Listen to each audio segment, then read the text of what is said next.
नमो अरिहन्ताणं नमो सिद्धाणं नमो आयरीयाणं नमो वज्रायाणं नमो लोय सव्यसाहुनं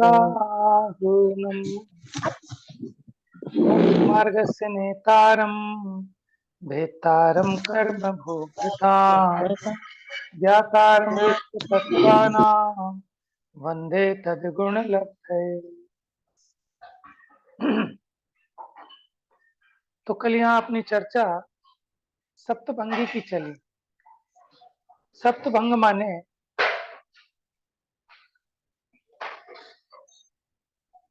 कि किसी भी वस्तु का प्रतिपादन करने के लिए हम विधि और निषेध इस प्रकार से उसका वर्णन करते हैं तो उसमें सात ही भंग बन सकते हैं। क्योंकि देखो, मूल में अगर हम दो भंग बताएं कि कुछ धर्म तो ऐसे हैं जो कहे जाने योग्य हैं और कुछ धर्म ऐसे हैं कि जो नहीं कहे जा सकते, तो कहे जाने योग्य को कहेंगे वक्तव्य और नहीं कहे जाने योग्य को कहेंगे अवक्तव्य।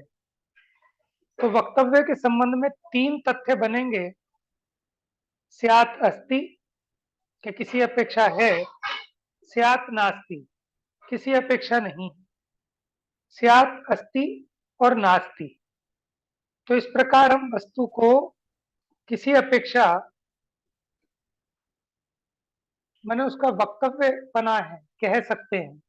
तो तीन तथ्य तो वक्तव्य के संबंध में होंगे और इसी प्रकार अवक्तव्य संबंधी भी तीन तथ्य हो जाएंगे कि स्यात्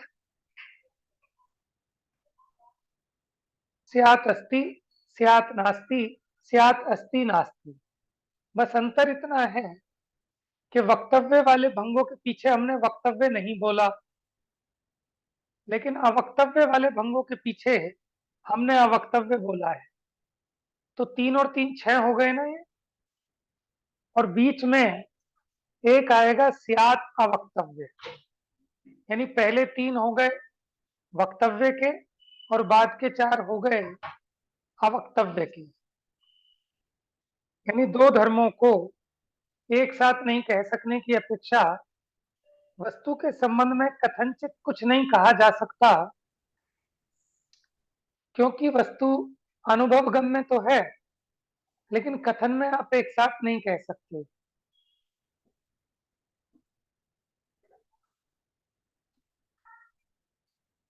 यानी वस्तु कथनचित अस्तित्व तो है और उसका अस्तित्व कह सकते हैं, लेकिन उन दोनों धर्मों को युगपत नहीं कह सकते।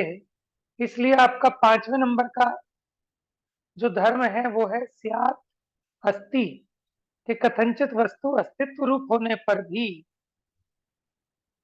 कथनचित नहीं कह सकते, यानी अवक्तव्य। क्यों नहीं कह सकते? तो उसका प्रयोजन यहाँ ये हो सकता है कि है तो लेकिन अनुभव गम्य है। इसी प्रकार कथनचित नास्तित्व रूप होने पर भी अब उसके साथ जो शेष धर्म है वो नहीं कह सकते, अथवा वस्तु का जो नास्तित्व धर्म है वो भी अनुभव गम्य है। इस अपेक्षा वहां का स्यात् नास्ति अवक्तव्य। और इसी प्रकार कथनचित अस्तित्व नास्तित्व कह देने पर भी उसके साथ शेष धर्म नहीं कह सकते, अथवा वस्तु अस्तित्व नास्तित्व जो है उसको भी हम कह नहीं सकते, क्योंकि वस्तु अनुभव गम्य है। इस प्रकार ये सात भंग बनते हैं। आप देखो, मेन आपके पास तीन तथ्य हैं, एक अस्ति, एक नास्ति और एक अवक्तव्य। ठीक है, इन तीन चीजों के अगर हम कॉम्बिनेशन बनाए मैक्सिमम तो कितने बन सकते हैं? तीन तो सिंगल सिंगल बन जाएंगे, अस्ति नास्ति अस्ति नास्ति। ठीक है, सिंगल सिंगल ऐसे भी बना सकते हो, अस्ति नास्ति और अवक्तव्य। सिंगल सिंगल हो गए, फिर जोड़े जोड़े वाले बनाओ आप, अस्ति अवक्तव्य, नास्ति अवक्तव्य, अस्ति नास्ति अवक्तव्य। ठीक है, एक बन जाएगा तीनों के कॉम्बिनेशन वाला, अस्ति नास्ति अवक्तव्य। आप बना के देखो, कोई भी तीन चीजें लो तो उससे सात ही भंग बनते हैं। लेकिन इसमें एक बात ध्यान रखना, ये समझने समझाने में हम बता रहे हैं आपको संयोगी है, लेकिन आत्मा में ऐसे इस प्रकार के अलग अलग धर्म हैं। जैसे पहला धर्म हमने कहा स्यात् अस्ति, कि आत्मा किसी अपेक्षा अस्तित्व स्वरूप है। किस अपेक्षा? अपने द्रव्य क्षेत्र काल भाव की अपेक्षा वस्तु अस्थि रूप है। ये एक धर्म है आत्मा का। दूसरा, आत्मा किसी अपेक्षा यानी पर द्रव्य की अपेक्षा, पर चतुष्टय की अपेक्षा यानी पर द्रव्य, पर क्षेत्र, पर काल और पर भाव की अपेक्षा इसकी सत्ता नहीं है, तो इस अपेक्षा ये नास्तित्व रूप धर्म है। तीसरा, कि वो एक ही समय में अस्तित्व रूप भी है और नास्तित्व रूप भी है। ठीक है, दोनों धर्म आत्मा में युगपत रहते हैं, ये तो है ही, लेकिन एक धर्म ऐसा भी चाहिए कि जिसके कारण वो दोनों धर्म एक साथ रहते हैं। ऐसा वो तीसरे टाइप की डिफरेंट क्वालिटी, जिसको हमने कहा स्यात् अस्ति नास्ति। चौथा, अब कोई पूछे कि ये रहते तो एक साथ हैं, तो एक साथ इनका कथन कर सकते हैं क्या? तो वो कहते हैं किसी अपेक्षा अवक्तव्य है, यानी स्यात् अवक्तव्य। फिर वो कहते हैं क्या वस्तु कुछ भी नहीं कहा जा सकता? कि नहीं, हमने कथनचित अवक्तव्य कहा, तो किसी अपेक्षा अवक्तव्य है, किसी अपेक्षा वक्तव्य है। तो फिर हमने अगला भंग बनाया कि स्यात् अस्ति, कि उसका अस्तित्व तो है लेकिन फिर भी युगपत उसको नहीं कहा जा सकता, ये एक अलग प्रकार का धर्म। फिर वो नास्ति रूप होने पर भी युगपत उसके धर्मों को नहीं कह सकते, ये अगला भंग, नास्तित्व वक्तव्य। और फिर क्रमशः अस्ति नास्तित्व को कह सकते हैं लेकिन युगपत नहीं कह सकते, ये सातवें नंबर का अस्ति नास्ति अवक्तव्य। अब देखो, इसके प्रारंभ में हमने स्यात् शब्द लगाया। स्यात् का मतलब होता है किसी अपेक्षा, लेकिन अपेक्षा नहीं खोली, यानी ये प्रमाण सप्तभंगी है। अगर नए सप्तभंगी होगी तो वहां एव शब्द लगेगा। क्या लगेगा? एव। एव का मतलब होता है ही। ठीक है, देखो जैसे मैं आपको कहता हूं,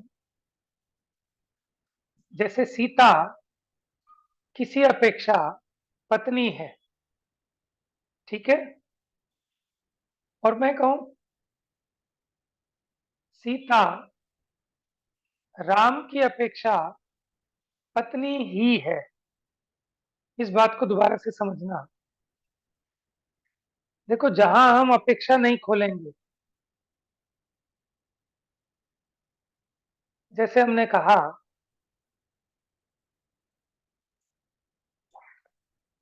कि किसी अपेक्षा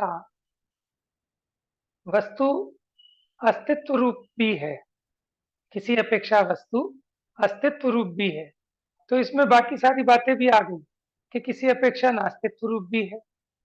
ठीक है, लेकिन अगर मैं कहूं, अब अपेक्षा को खोलूं, कौन सी अपेक्षा? कि वस्तु स्वद्रव्य क्षेत्र काल भाव की अपेक्षा अस्तित्व रूप भी है। देखना दोनों कथन में डिफरेंस। पहला कथन क्या था? कि वस्तु किसी अपेक्षा अस्तित्व रूप भी है। ठीक है, इसमें एक बाकी धर्म भी आ गए कि नास्तित्व रूप भी है। लेकिन अगर जब हमने कहा कि स्वद्रव्य, स्वक्षेत्र, स्वकाल, स्वभाव की अपेक्षा अस्तित्व रूप भी है, अंतर समझ में आ रहा है दोनों कथन में?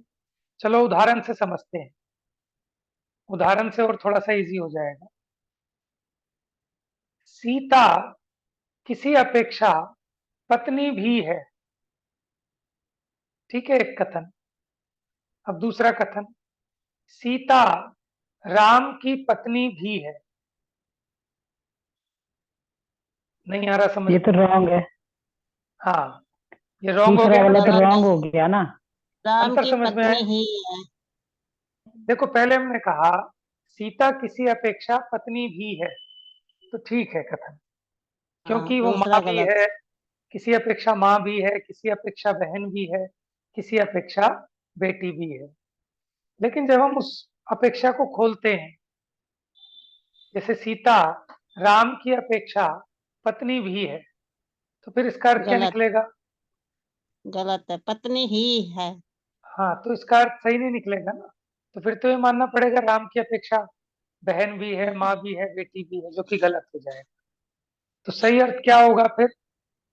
ही लगाना पड़ेगा। पत्नी ही है। ही है, तो ही को ही संस्कृत में बोलते हैं एव। अगर हम इसमें ऐसा कहें स्यात् अस्ति एव, अथवा स्वद्रव्य क्षेत्र काल भाव की अपेक्षा वस्तु अस्तित्व रूप ही है, तो ये एकांत का कथन है, तो ये कहलाएगी नए सप्तभंगी। और जहां हम भी लगाएंगे वो कहलाएगी प्रमाण सप्तभंगी। ठीक है, ज्यादा आप लोगों को नहीं उलझाना, लेकिन आपके ज्ञान में इतना रहना चाहिए कि प्रमाण वाक्य में भी सप्तभंग बनते हैं और नए वाक्य में भी सप्तभंग बनते हैं। ठीक है, अब और देखो, सीता राम की पत्नी भी है। ठीक है, गलत था ना? अच्छा, अब इस भी को सीता से पहले माने पहले ले जाओ उठा के। पहले हमने राम के बाद लगाया था ना, अब राम से पहले लगाओ। सीता, हमने पहले क्या कहा था? सीता राम की पत्नी भी है। पत्नी भी है। अब इसको ऐसा लगाते हैं, सीता भी राम की पत्नी है। ये तो सही हो सकता है। ये तो सही हो सकता है, ये तो सही हो सकता क्योंकि है। राम की बहुत सारी पत्नियां हो सकती हैं। अंतर समझ में आ रहा है? सीता भी राम की पत्नी है और सीता राम की पत्नी भी है, तो यहां गड़बड़ हो जाएगी, पत्नी भी है। ठीक है, ही और भी, ही एकांत का सूचक है और भी अनेकांत का सूचक है। जैसे मैं चावल भी खाऊंगा, इसका मतलब रोटी भी खाऊंगा, दाल भी खाऊंगा। इसका मतलब और भी चीजें खाऊंगा चावल के हाँ, अलावा। ठीक है ना, वो भी अपने ख्याल में आ गई। यानी ये कथन प्रमाण का कथन है, हमने नहीं कहा, लेकिन इसमें उसके सारे धर्म मुख्य हैं। जब मैंने कहा ना मैं चावल भी खाऊंगा, तो इसमें बाकी सारे धर्म भी मुख्य हो गए, माने रोटी भी, है ना, दाल भी। ठीक है, तो इस प्रकार ही और भी ऐसा प्रयोग करके सप्तभंगी बनती है। एक बहुत फेमस उदाहरण है, डॉक्टर साहब देते हैं। जैसे त्रिफला चूर्ण होता है ना, उसमें तीन चीजें होती हैं। क्या क्या होती हैं? हरड़, बहेड़ा, और आंवला। हैड़, आंवला। बहेड़ा, आंवला। ठीक है, अब हमने आपको तीन चीजें दी हैं, आप इससे कितने प्रकार के चूर्ण बना सकते हैं? इसके कॉम्बिनेशन करके कितने टाइप के चूर्ण बन जाएंगे? बहुत तरह के बन जाएगा। 7 तरह के। किस्म किस्म के हिसाब से, टाइप्स के हिसाब से। रेशियो चेंज करने वाली बात नहीं है। रेशियो चेंज करके तो आप बहुत प्रकार के बना सकते हैं, लेकिन बात है कैसे उसके कैसे? कॉम्बिनेशन की। जैसे एक चूर्ण हम ऐसा बनाएंगे अलग अलग, सिंगल सिंगल, आंवले का चूर्ण, बहेड़े का चूर्ण, अच्छा अच्छा। है ना, हम्म। हैड़ का चूर्ण। 3 चूर्ण ये हाँ, हो गए। 7 तरह। एक दो दो को आंवला मिक्स करके पेड़ा का। बनाएंगे, आंवला बहेड़ा का चूर्ण। हाँ। ठीक है, बहेड़ा हरड़ का पेड़ा। चूर्ण, आंवला हैड़ का चूर्ण। तीसरा चूर्ण, अच्छा ये हो गए 3 और 3 6, और एक सातवां बनेगा तीनों के मिश्रण हाँ, से, हैड़, आंवला, बहेड़ा। हम्म, 7 हो गए ना? सब। हम्म, तो हाँ, ऐसे सब हमारे तो पास बन गई। 3 चूर्ण थे। हम्म। कौन कौन से? सब अस्थि, तो बन नास्ति गई। और नाश्ते अवक्तव्य। और अवक्तव्य। अवक्तव्य। अस्थि, नास्ति और अवक्तव्य। अवक्तव्य। अवक्तव्य। ठीक है, अस्थि, नास्ति और अवक्तव्य। अब इनसे 7 भंग कैसे बन गए? अब आपने लगा लिए कि तीनों के अलग अलग बनाओ, अस्थि एक, नास्ति और एक अवक्तव्य। और फिर द्विसंयोगी, अस्थि नास्ति, अस्थि अवक्तव्य, नास्ति अवक्तव्य, और एक बन गया तीनों का मिश्रण। अस्ति नास्ति अवक्तव्य। नास्ति अवक्तव्य। लेकिन इसमें एक बात ध्यान रखना कि हमने समझने समझाने के लिए इनको ऐसा कहा संयोगी संयोगी, लेकिन आत्मा में सेपरेट सेपरेट इस प्रकार के धर्म हैं, ठीक है, और उन धर्मों को विषय करने वाला सप्तभंग है। देखो, सप्तभंगी के माध्यम से उसकी विवक्षा पूरी तरह क्लियर हो जाती है किसी भी धर्म युगल के बारे में। और ये सप्तभंगियों की योजना युगल धर्मों पर होती है, नित्य अनित्य, एक अनेक, शुद्ध अशुद्ध, नित्य, ऐसे सब पे लगा सकते हैं, ठीक है। क्योंकि वस्तु अनेकांत स्वरूपी है और उसके सारे धर्मों को युगपत नहीं कह सकते, तो उसमें एक को मुख्य एक को गौण करके कैसे कथन होता है, उस संबंधी ये चर्चा थी। अवक्तव्य की दो विवक्षा हैं। एक भैया विवक्षा तो मुझे ये, इसमें एक चीज नहीं समझ में आ रही, पूछिए। ये स्यात् अवक्तव्य और स्यात् अस्ति अवक्तव्य में क्या अंतर है? हाँ, स्यात् अवक्तव्य में तो कहा कि कथनचित अवक्तव्य है, माने हम कुछ नहीं कह सकते उसके बारे में, ठीक है, तो कुछ नहीं कह सकते। तो एक टाइप का धर्म है कि मानने लगे कि वस्तु है ही नहीं क्या, तो उसके लिए एक अगला धर्म है कि वस्तु की सत्ता है, सत्ता होने पर भी वस्तु कथनचित अवक्तव्य है। फिर ये प्रश्न उठा, अच्छा है और अवक्तव्य है, तो फिर अगला बताया कि वो जो है वो भी सब सब अपेक्षाओं से नहीं है, अपनी अपेक्षा से तो है, लेकिन पर की अपेक्षा से नास्ती है। लेकिन युगपत हम सारे धर्मों को नहीं कह सकते, इसलिए हो गया नास्ती अवक्तव्य, ठीक है। तो मैंने कल भी कहा था कि ये विषय बड़ा गूढ़ विषय है, सभाओं में ये विषय नहीं चलता, ठीक है। तो ये अपरिचित सा विषय है और इसके बारे में बहुत ज्यादा कहीं टीका खुलासा नहीं मिलता, बस इतना ही मिलता है कि ये साथ इस प्रकार से है, ठीक है। बाकी कहीं और कुछ विशेष खुलासा मिलेगा तो आप लोग उसके साथ शेयर करेंगे। चलिए, मतलब ये है कि वस्तु को परिपूर्ण तरीके से समझने के लिए ये उपयोगी होते हैं सप्तभंग। हम पूजा की पंक्तियों में पढ़ते हैं ना, सप्तभंग जह तरंग उछरत सुखदानी, संत चित मराल वृंद रमे नित्य ज्ञानी, साची तो गंगा यह वीतराग वाणी।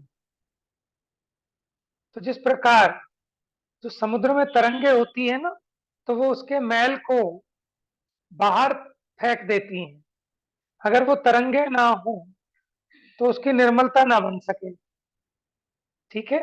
उसी प्रकार ये सप्तभंग हैं, सप्तभंगी, कि जैसे जैनियों के हैं सप्तभंगी होते हैं सफाई करने वाले, कि कोई मिथ्यात्व न रह जाए, कोई एकांत न रह जाए, इसके लिए ये सप्तभंगी है।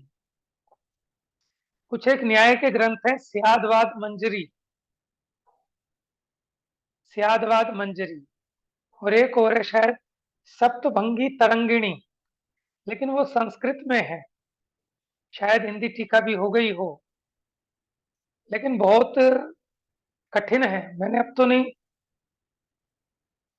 लगभग 10-12 साल पहले मुझे कहीं से मिल गए थे तो मैं लाया था, कोशिश की थी, लेकिन बहुत ज्यादा समझ में नहीं आया, ठीक है ना। अब फिर ढूंढूंगा, मिलेगा तो उसमें ढूंढेंगे, कुछ और अच्छी रहस्य की बात आएगी तो बताएंगे।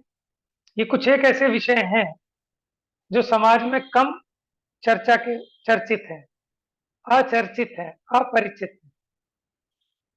चलिए आगे बढ़ते हैं। अच्छा भैया, इसमें जैसे आप कह रहे हो अचर्चित हैं, कम चलते हैं, तो जैसे समाज में मैंने देखा अधिकतर विद्वान भी आते हैं तो समय सारथी की कोई ना कोई गाथा लेके उस पर व्याख्या कर देते हैं।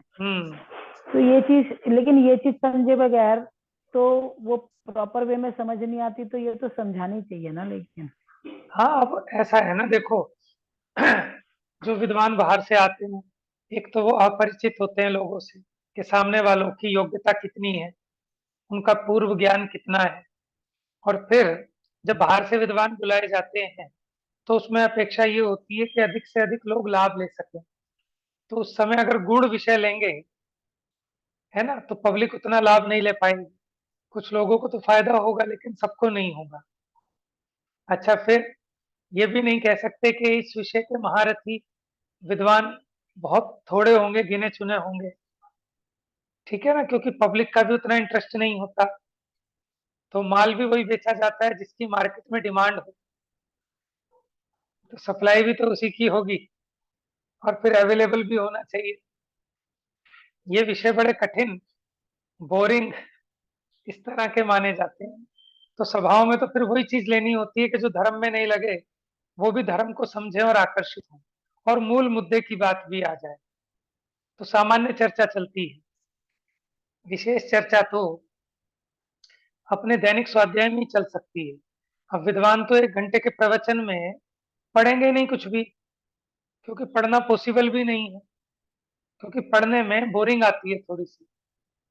तो वहां तो उदाहरणों की मुख्यता, है ना, उसकी मुख्यता अधिक रहती है, क्योंकि प्रेरणा की मुख्यता रहती है। लेकिन विषय संबंधी ज्ञान तो आप जब क्रमिक अध्ययन करते हैं तभी हो सकता है। और देखो, ये शैली भी अब अच्छी चल गई है। कोविड के बाद से लगभग सभी विद्वान कहीं भी जाते हैं ना, तो वो अपना क्रमिक स्वाध्याय चलाते हैं।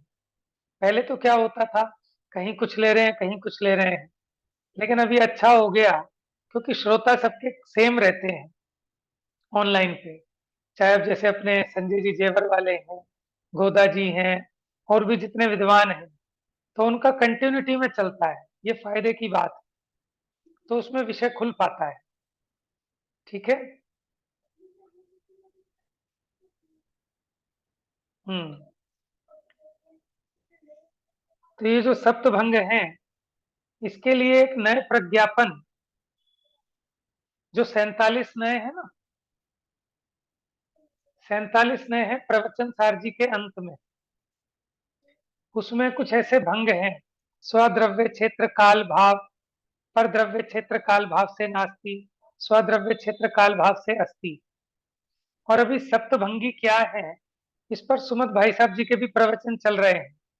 मेरे ख्याल से 10-12 प्रवचन हो गए हैं, तो आप लोग वो भी सुनिए, हाँ उसका जी, हाँ लाभ जी, लीजिए। मुंबई में हो रहे हैं। मैंने अब ये कोशिश पता तो नहीं। करी थी सुनने की, मुंबई में हो रहे हैं, लेकिन एक उनके प्रवचन मैंने सुने, लेकिन उनके प्रवचन में मतलब मेरे को जो परेशानी आती है, उनकी कोई गलती नहीं है, मैं अपनी बता रही हूँ कि हम्म, उनके प्रवचन वो इतना खोल देते हैं, इतना खोल देते हैं कि मैं ना विषय से ही भटक जाती हूँ, कि मतलब वो विषय ही हाँ, समझ में नहीं आ पाता, उदाहरण ही उदाहरण हो जाते हैं। बिल्कुल बिल्कुल। मैं मेरे साथ ये परेशानी आती है हाँ, उनके प्रवचनों में। बाकी मैंने देखो, बहुत दो चीज बातें सुनने हैं। की कोशिश करी। नहीं नहीं, आप ठीक कह रहे हो। दो बातें हैं। एक, अध्ययन तो इस प्रकार से होता है कि स्टडी के पर्पज से पढ़ना अलग बात है, कि उसमें क्या होता है कि हम टू दी पॉइंट बंद कर चलेंगे। एक तो ये होता है कि हम टू दी पॉइंट चलेंगे विषय से बंद कर, ठीक है। उसमें क्या है कि हम बहकते नहीं हैं, कि हमारा क्या विषय चल रहा था, उसकी मुख्यता रहती है, तो विषय का स्पष्टीकरण होता है।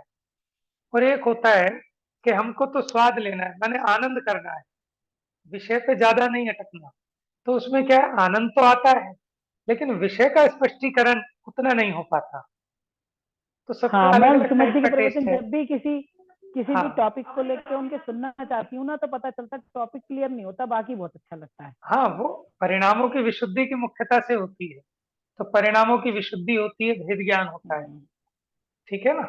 लेकिन वो जो चैप्टर है, वो विषय है, उसमें जो उसकी डिमांड है, वो इसीलिए रह जाती है। इसीलिए वो बहुत, कई बार जैसे हम कोशिश करते हैं, मैंने देखा था, मैंने सोचा कि मैं सुनूंगा, लेकिन मैंने देखा 10 प्रवचन है, कब सुनूंगा। तो फिर आदमी हिम्मत हार जाता है, कि अगर वही विषय नहीं, है। मैंने हाँ तो सुने, 2 प्रवचन सुने, पर उसमें बात कुछ भी नहीं आई। हाँ मतलब हाँ, मेरी समझ मतलब में नहीं आई। वो जो हम चाहते उनकी तो हैं। आई, मेरी समझ में नहीं आई। हाँ, नहीं नहीं, वो जो हम चाहते हैं ना, वो वाली बात नहीं आई। हमारी क्वेरी जो है, कि जैसे अभी आप पूछ रहे थे, कि जब अलग से उन्होंने स्यात अस्थि कह दिया, फिर अलग से स्यात अस्थिया वक्तव्य क्यों कह रहे हैं, इस चीजों का खुलासा चाहिए, है ना। ठीक है, मेरी भी राय आपसे मिलती है। तो इसलिए मुझे भी ऐसा लगता है, मुझे चाहिए टू द पॉइंट चीज, कि जो टू द पॉइंट मिल जाए तो। हालांकि परवीन जी हैं ध्रुव धाम वाले, वो जो विषय लेते हैं वो विषय से बंद कर चलते हैं, परवीन शास्त्री ध्रुव धाम वाले। बांसवाड़ा वाले, हाँ जी, बांसवाड़ा वाले। ध्रुव वाणी करके उनका हाँ जी, हाँ व्हाट्सएप पे जी, ग्रुप है। बहुत। चलिए साहब, आगे चलते हैं अब।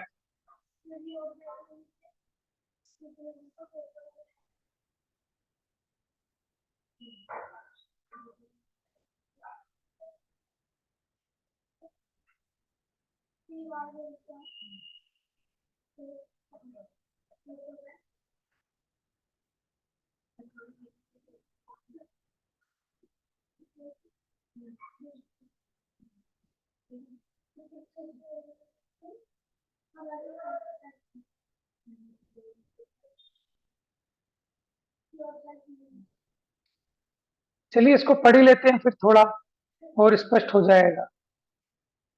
ये हमने कल पढ़ा तो नहीं था यहाँ तक?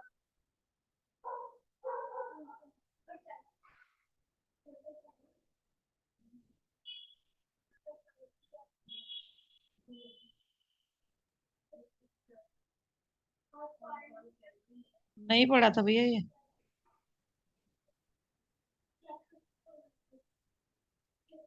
ये पढ़ा था हमने। एक मिनट।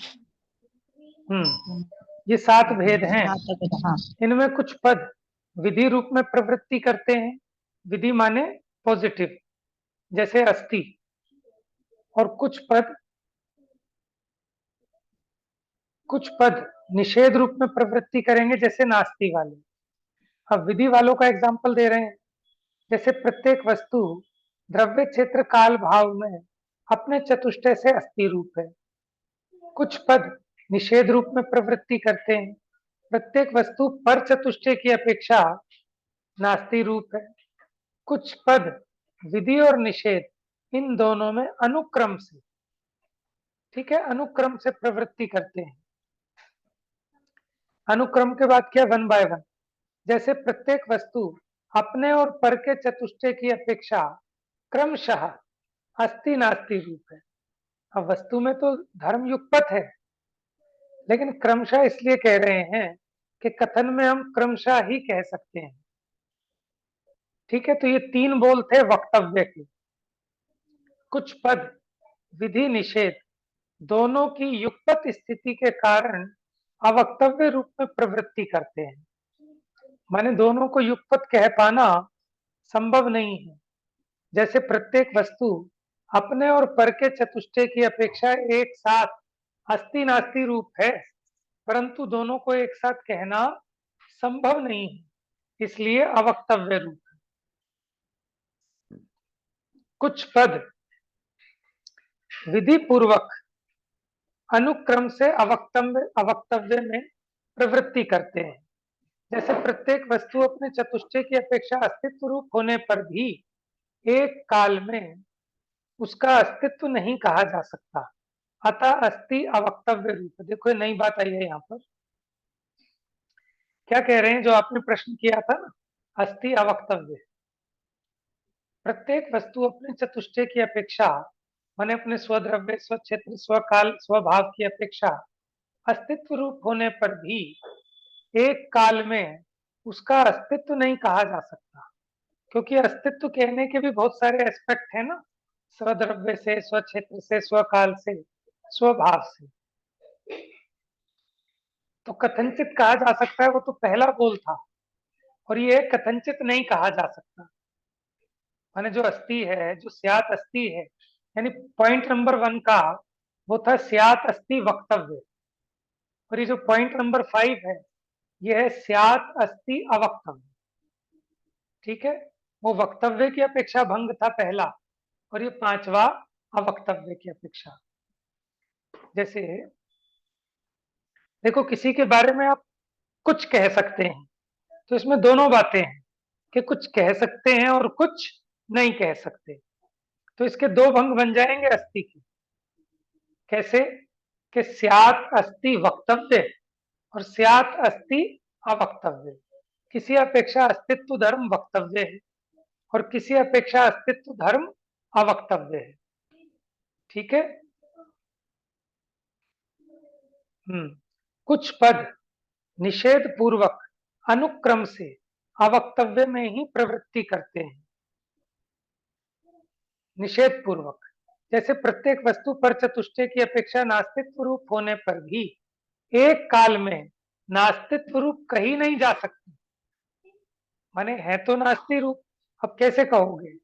जैसे मैं आपकी अपेक्षा भी नास्ति रूप हूं, इनकी अपेक्षा भी नास्ति रूप हूं, इनकी अपेक्षा भी नास्ति रूप हूं, एक साथ युगपत तो नहीं कह सकते ना। लेकिन फिर भी कुछ कह सकते हैं, ऐसा नहीं कि सर्वथा नहीं कह सकते।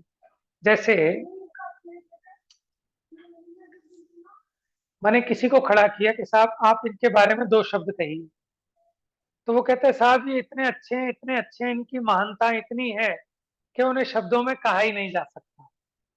तो खूब तालियां बजती हैं और वो बैठ जाते हैं। अब ये बताओ उन्होंने कुछ कहा कि नहीं कहा? उनकी प्रशंसा में कुछ नहीं कहा, लेकिन ये नहीं बोल सकते कि कुछ नहीं कहा, कुछ कहा भी है। तो माने इनके बारे में कुछ नहीं कहा जा सकता, ऐसा कहकर भी उन्होंने कुछ तो कहा ना, तो कथनचित वक्तव्य तो हो ही गया ना। तो कथनचित वक्तव्य, कथनचित अवक्तव्य। जैसे हमने सामान्य से कहा कि मैं नास्ति रूप हूं, पर की अपेक्षा नास्ति रूप हूं, तो इस अपेक्षा तो कह दिया। लेकिन अब कौन कौन से पर की अपेक्षा नास्तित्व रूप है कि मैं घट रूप नहीं हूं, मैं पट रूप नहीं हूं, मैं देह रूप नहीं हूं, ऐसे तो हम एक साथ नहीं कह सकते। इस अपेक्षा नास्ति होने पर भी उसको एक साथ नहीं कहा जा सकता, इसलिए स्यात् नास्ति अवक्तव्य है।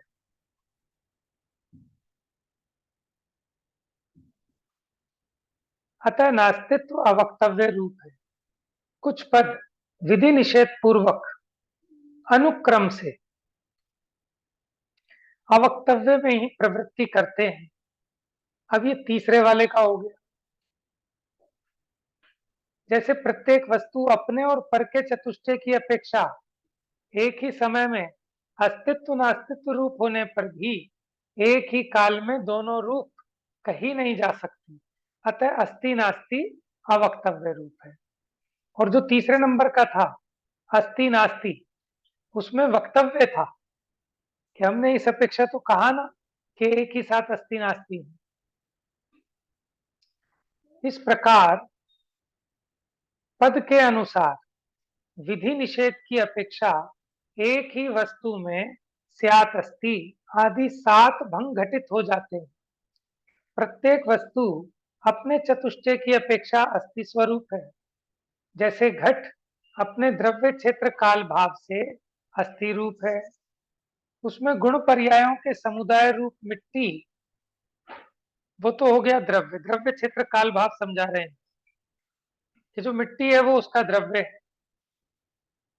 उसकी संकोच विस्तार रूप अवगाहना, जितना उसने क्षेत्र घेरा है घट में, वो घट का क्षेत्र है।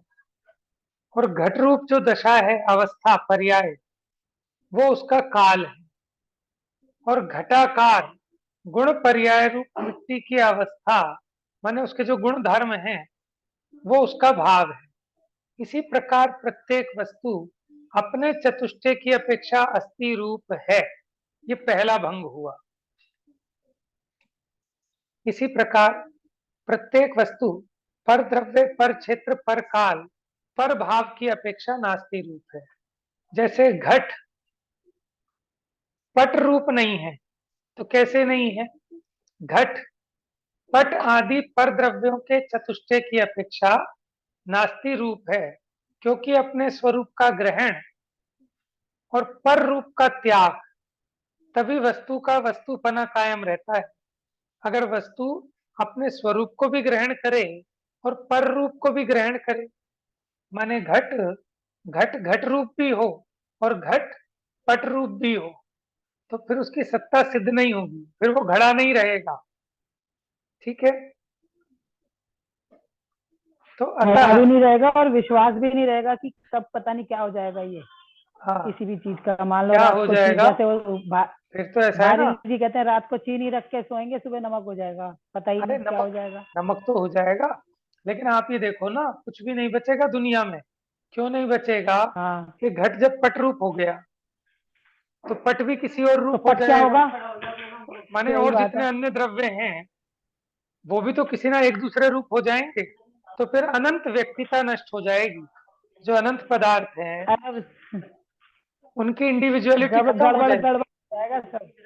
हाँ, तो इसलिए वो वस्तु सिद्धि नहीं होती फिर।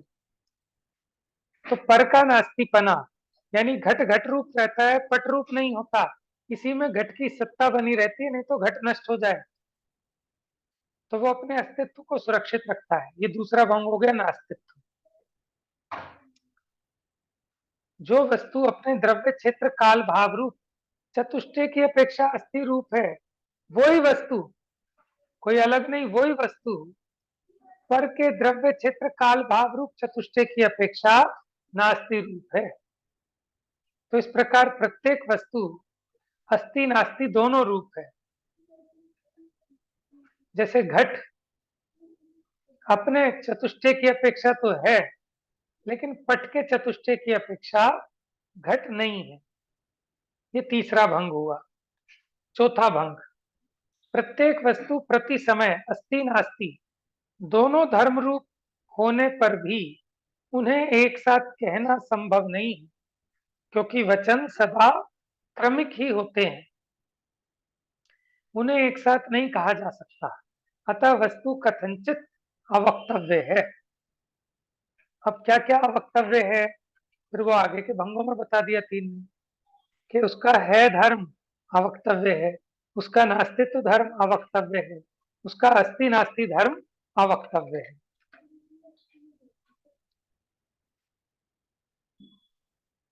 जैसे घट प्रति समय युगपत अस्ति नास्ति रूप होने पर भी उन्हें युगपत कहने वाला पद या वाक्य नहीं है, अतः घट कथनचित अवक्तव्य है। प्रत्येक वस्तु स्वचतुष्टय की अपेक्षा अस्ति रूप ही है तथा, देखो ही आ गया ना, जब स्वचतुष्टय लगाया था, स्व पर चतुष्टय की अपेक्षा दोनों धर्म रूप है, परंतु इन्हें युगपत एक काल में नहीं कह सकते। अतः स्वचतुष्टय और युगपत स्व पर चतुष्टय की अपेक्षा वह अस्थि अवक्तव्य है। जैसे घट अपने चतुष्टय की अपेक्षा तो घट रूप है, और स्व पर चतुष्टय की अपेक्षा घट अघट रूप है, परंतु इन्हें एक साथ कह नहीं सकते। अतः घट कथनचित अस्थि अवक्तव्य रूप है। ये पांचवा भंग। समय हो गया है, अब इसके आगे की चर्चा कर लेंगे। ये छठा और सातवां भंग। ठीक है, तो बस आज की चर्चा यहीं समाप्त। जा वाणी के ज्ञान से सूझे लो कालो, सो वाणी मस्तक नमो सदा देत हूँ धूप।